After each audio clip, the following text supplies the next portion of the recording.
You think abandoned houses are scary because they're empty? That woman was waiting for us inside. When she smiled from the bedroom and asked, "Do you want to see what's behind my back?" We ran faster than we ever had before. This all went down out in the Georgia countryside. I was just 15 back then, and my brother Seb was 18. Seb had this thing for checking out spooky spots, and he somehow found out about this massive, abandoned house not too far from where we lived. Heard about it from somebody he knew. I guess he didn't want to go by himself. So one afternoon, he talked me into coming along to check the place out. Seb parked the car in this super hidden spot, tucked away behind a bunch of trees. You couldn't even see the house from where we were. We had to walk down this old concrete road that clearly hadn't been used in years. There were huge cracks everywhere, with grass and weeds sprouting up through the broken pavement. All the grass along the road was totally overgrown, completely taken over by weeds. All of a sudden, we noticed a woman further down the road, walking behind us, heading right in our direction. I asked Seb what we should do. He told me to just act normal. If we took off running, it would look way too suspicious. The woman was walking, with both her hands tucked behind her back, like she was just out enjoying a peaceful stroll. We kept walking at our usual pace, maybe speeding up just a tiny bit. I glanced back one more time, and she was way closer now, and I could clearly see this smile on her face. She was looking right back at me. Then she said, "Lovely day today, isn't it?" My brother and I both mumbled, "Yeah," at the same time. She kept following us, getting nearer and nearer. Then when she was almost right behind us, still with her hands folded behind her back, she said, "I have to go to bed now." Seb and I exchanged these totally confused looks. We both picked up our speed, not saying a single word to each other. We could just tell from each other's expressions that it was time to hurry up and get away from this woman. My brother turned around one last time and said, "Have a great day, ma'am." We kept up that fast walking pace for a good while, and the next time we looked back, that woman was gone, completely off the road, which meant she must have ducked into the woods, which was beyond creepy. It was definitely a bone-chilling start to our little adventure. We finally made it to the house. It was seriously run down. There were thick vines of ivy crawling up sections of the walls. Some of the glass windows were completely shattered, which meant other people had definitely been here before. And that's exactly how we got inside. Through one of those broken windows, we carefully climbed in, making sure not to slice ourselves on any sharp glass, right from the get-go. It was surprising how much stuff was still left behind, like all the furniture, even though it looked pretty worn out. All the wall decorations, those little knickknacks on the coffee table. Even when we poked around the kitchen and opened the fridge, there were old food items still sitting in there, completely rotten, disgusting stuff. Opening that fridge door was like getting hit in the face with the smell of death. After scoping out the whole first floor, we headed down to the basement. The basement, just like the first floor, was still fully furnished, although it was way messier down there. There were piles of stuff, like loose sheets of paper and random garbage, scattered all over the floor. The carpet was this faded blue color. There was a little bit of light filtering into the room, through the windows, up near the top of the walls. And then we heard a noise from upstairs. A clear, distinct thumping sound. We both froze like statues, waiting to hear any other sound. After a few seconds, we decided it was probably just the old house settling, or something falling apart. There wasn't much else to see down in the basement. So we went back up to the first floor, and the only spot left to check was upstairs. At the top of the staircase, from what I can recall, was the bathroom right in front of the stairs. And then to the left was a narrow hallway that led to an open door, and then the hallway turned left. I don't remember what was to the right, but I'll explain why in just a second. Seb and I went left and stepped into the first doorway. It was a bedroom, a decent-sized bedroom, but it didn't seem like the main bedroom. There was a double bed in there, and this antique-looking dresser. There were some old pieces of clothing still sitting in the dresser drawers. Nothing I had any interest in touching. Seb left the room first, and then he said my name. In this really worried, scared-sounding voice, I looked up at him, and he was staring down the hall. I stepped out into the hallway and saw what he was looking at. It was that same woman from earlier, standing right in front of the bed in another bedroom at the end of the short hallway. She was still smiling just like before. She opened her mouth and said, "Do you want to see what's behind my back?" My brother screamed, "Fuck you," and he shoved me to start running. We both bolted for the front door and sprinted outside. I couldn't help but look back at the house, up at the windows on the second floor, half expecting to see her staring out from one of them. But she wasn't there. I also had to make absolutely sure. She wasn't chasing after us. We kept running until the house was completely out of sight. And then we just kept running even more, even though I was out of shape and totally gasping for air. When we finally reached the car, I gagged, feeling like I was going to puke from exhaustion. We jumped in the car and Seb drove us straight home. The entire car ride, we couldn't stop coming up with theories about what had just happened. We thought maybe it was some crazy woman off her medication, or maybe she escaped from a mental hospital or something. Perhaps she was actually living in that abandoned house. But even after all those explanations, the biggest question remains: what did she have behind her back? And was she holding it the entire time? She was following us, so many unanswered questions that will probably never be resolved. You think abandoned hospitals are just haunted? At Bryce Hospital, you encountered a living pursuer. When rocks started flying from the bushes, I finally understood why locals never go near this place at night. A few years back, I was living in this small town. My family decided to move us 4 hours away, to get away from all the drama going on. While my parents were out of town looking at houses, I invited my friend over and called up my cousins to take a little road trip together. The spot I wanted to check out was pretty much forbidden, but we were all thrill seekers and wanted to experience something truly scary. We picked a place that was about 2 to 3 hours away, called Bryce Hospital. This place had a reputation for being haunted because of its dark history.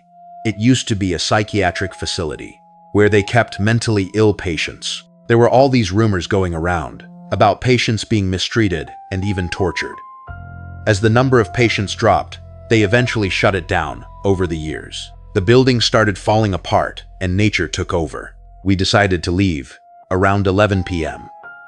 so we could get there by 2 a.m. The car ride was actually a lot of fun, and we were all super excited to see what we would find.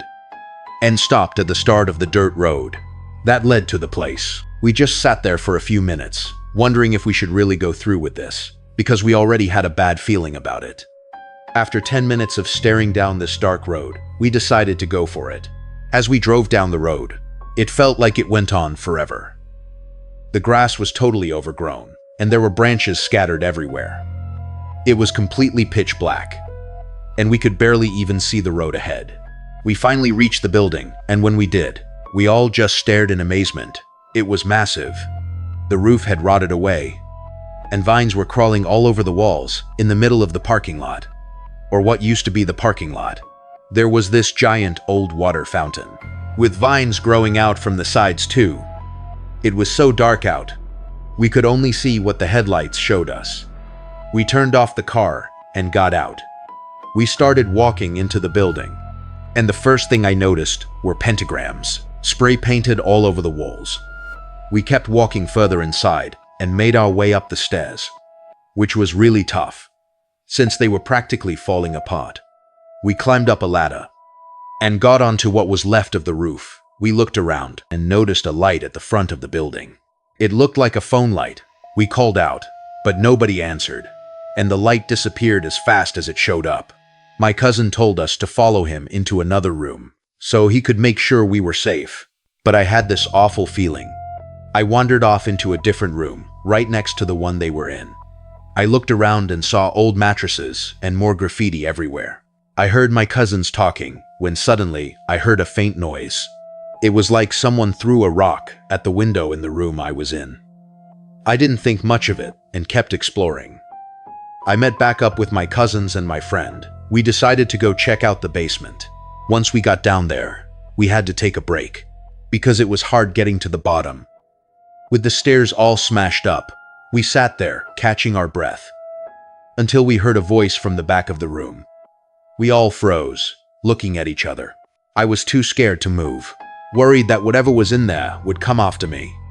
My cousin walked back there slowly and shined his light around. As the light reached the far corner of the room, he saw someone crouched down, facing the wall. My cousin started backing up slowly, keeping the light pointed that way.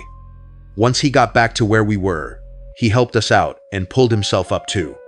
Once we were all out, he yelled to the man, asking if he was okay. The man turned around and just stared blankly at us.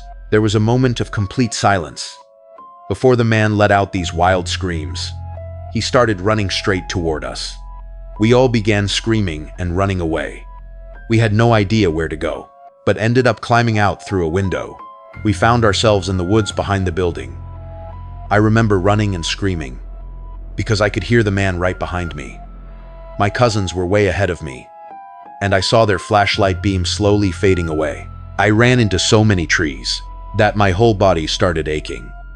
I finally caught up to them in a clearing. We found a trail and started trying to find our way back to the car. But we ended up going the wrong way for an hour. So we turned around and tried the other direction. It was a tough journey back, but we finally spotted the building again and breathed a sigh of relief, knowing we weren't far from the car now. As we got closer to the car, we heard rustling in one of the bushes near the building. And just like before, a rock flew out and hit my friend. We saw the man come out from the bush, and we had to make a run for the car. As we were running, the man was far enough behind us that we could open the doors and lock them. Once we got inside, we started up the car, and when we did, the headlights turned on, only to show the man running right at us. He started banging on the windows with a glass bottle. We put it in drive and sped out of there. The whole way home, we sat in complete silence. I think we all felt the same shock. My body wouldn't stop shaking. After that night, we never had any interest in urban exploring ever again. You think collapsing structures are the deadliest part of urbex? Wrong. At the Royal Hawaiian Motel, I met a woman smashing her head against a wall. When she chased me with that yellow flecked mouth, I finally understood why veterans say the living are scarier than ghosts. There's this abandoned motel, known as the Royal Hawaiian Motel. It's been sitting empty for, I'm pretty sure, more than 10 years now. I often do urban exploration by myself, sometimes even at night. The Royal Hawaiian Motel is in Baker, California. And during the day, it gets extremely hot. Way too hot to walk around, carrying my backpack. So, I decided to check it out at night. Getting there was really simple. I parked my car on the side of the road and walked over. There wasn't any fence to climb or anything like that, and no security around either. It was definitely one of the easiest places to access that I've ever explored. Out back, there was a really deep pool covered in graffiti. I pointed my flashlight up toward the motel itself, and I noticed about half of the upstairs room doors were either slid open a bit or completely broken. It looked kind of spooky, but also not surprising, since the place had been empty for so long. Obviously, other people have been here before. Part of the motel also looked like it had been on fire and was partially burned down. I spent some time looking around outside. It was late at night, so there were no sounds from nearby traffic, except for the noise of my shoes stepping over all sorts of debris. At one point, I got a major chill when I heard a voice coming from somewhere close by. It sounded like a woman's voice. My first thought in these situations is that it might be security or someone who could cause problems for me, so I usually try to stay out of sight and hide. That's exactly what I did. I hurried to one of the ground floor rooms and turned off my flashlight. I waited for a minute, and after not hearing anything, I turned it back on. I looked around the small room I was in. The walls were covered in graffiti. There was only one piece of furniture in there. A small dresser with about 4 drawers, and a dusty, dirty old mattress on the floor. I wondered if homeless people ever came here to sleep. But honestly, it's so far from any real town that I doubted it. I left the room and continued around the motel. I peeked inside every little opening on the ground floor, under the walkway for the upper-level rooms. Each room was pretty much the same as the last, with different, random graffiti and writing on the walls, and old broken-down furniture. Then I heard a crashing sound from above, like something falling over. My heart practically jumped. I went back outside and pointed my flashlight up at the walkway above. At the broken glass doors, I felt a surge of adrenaline. As I decided to go up and check out the rooms, what I really felt, deep down, was that there was an animal in one of the rooms. But there's always that possibility that you run into other explorers, or maybe a homeless person in spots like this. I made my way upstairs and peeked into each room as I passed. They were all filled with similar junk and debris, old mattresses and weird pieces of furniture. As I walked further along the walkway, a banging sound became clear. It got louder as I kept walking. It was a steady, slow, banging like thump. 2 seconds thump, 2 seconds thump. Someone was definitely here. I approached the door to the room. I was sure the noise was coming from. As I got closer, it stopped. Oh, maybe they heard my footsteps. I called out to whoever was in there that I'm just an explorer, and I don't mean any harm.